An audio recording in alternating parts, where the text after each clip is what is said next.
আজ আমি শাপলার একটা রেসিপি করব। তার জন্য প্রথমে শাপলাটা কি করে ছাড়ায় সেটা আগে দেখিয়ে দিচ্ছি। এই যে দেখুন, এরকম করে খোসা ছাড়িয়ে নিতে হয় প্রথমে।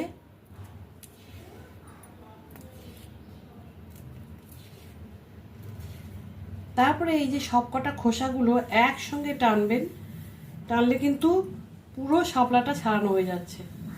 দেখুন, এটা কিন্তু একটা সুবিধে, পুরোটা ছাড়ানো হয়ে গেল। সমস্ত শাপলাগুলো ছাড়িয়ে আমি এরকম লতির মতন করে কেটে নিয়েছি। এবার কালো জিরা ফোড়ন দিয়ে সমস্ত শাপলাগুলো ছেড়ে দেব।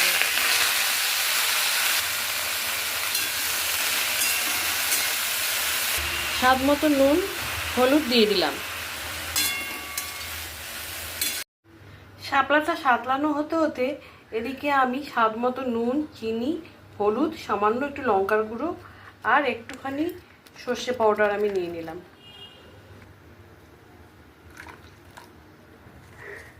গুলে রাখা মশলাটা দিয়ে দিলাম, দুটো কাঁচা লঙ্কাও দিলাম।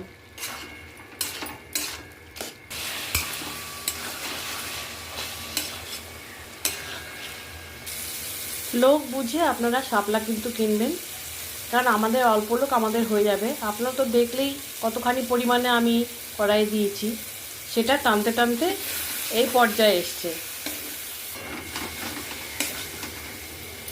আমার শাপলাটা কিন্তু একদম রেডি হয়ে গেছে।